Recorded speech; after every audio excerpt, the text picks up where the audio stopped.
Sa umagang tahimik, taas ay may usok pa. Liwanag dahan-dahan pumapasok sa bintana. April 27, pahinay muling bukas. Kape sa kamay, habang balita'y unti-unting tumatakas.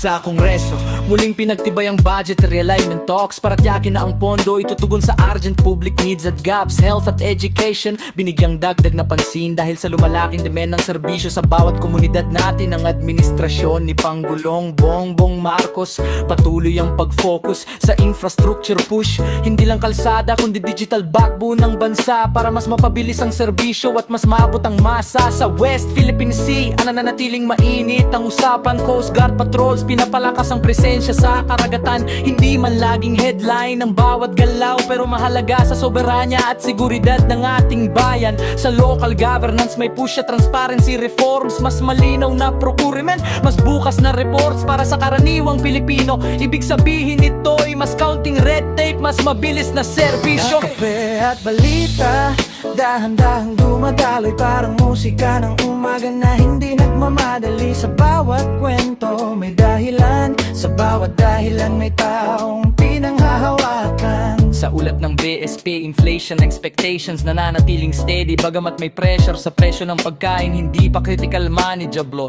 Sabi ang bigas at gulay may bahagyang pagtaas sa ilang pamilihan dahil sa supply constraints at epekto ng panahon sa taniman. May bagong anunsyo ng full price adjustment, rollback sa diesel, bagyang relief sa transport segment, sa jeepney drivers at eradi riders na araw-araw na sa biyahe kahit konti. Malaking bagay na rin sa kanilang budget na pilit na hinahabol sa huli. Sa digital economy, mas lumalawak ang online jobs, freelancers mess, nakakahanap ng bagong doors.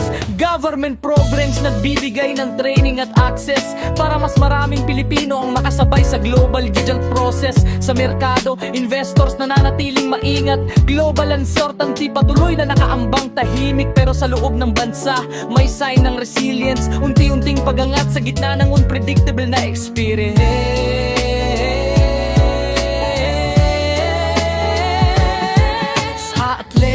Si EJ Obian ang muling nagbakitang gilas. Consistent sa pole vault, world stage ay kanyang binabasag. Hindi lang personal record ang kanyang tinatahak, kundi ang pagangat ng pangalan ng Pilipinas sa global track. Sa boxing, si Nesty Pizio muling sumabak. Matatag ang galaw, bawat suntok ay may bigat. Sa international ring, dala niya ang bandera ng disiplina, tapang na hinubog ng mahabang karera. Sa basketball, gilas Pilipinas nasa training camp, preparing para sa susunod na qualifiers na kanilang haharapin ng handa.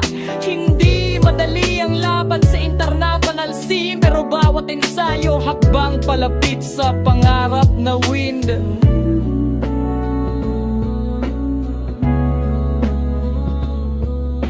Sa pagitan ng pahina, inikwentong hindi nasusulat. Sa pelikula, si Catherine Bernardo may bagong proyekto, mas mature na roles, mas malalim ang konsepto. Kasama si Daniel Padilla sa ilang usap-usapan. Fans curious kung may bagong collaboration na aasahan. Sa music scene, Ben and Ben may bagong single na inilabas.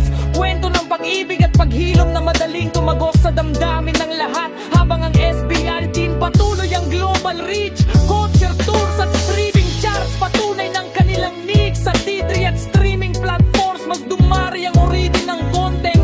Local stories na makinanghangin bell sa bawat segment. Hindi lang aliwang layunin ng bahin, generasyon ng sining, kundi magbigay ng boses sa iba't ibang karanasan at damdaming pilit na dinadala sa hangin.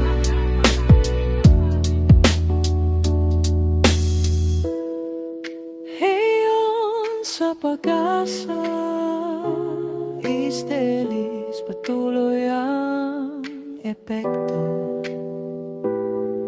Mainit sa araw pero may ulan sa hapon.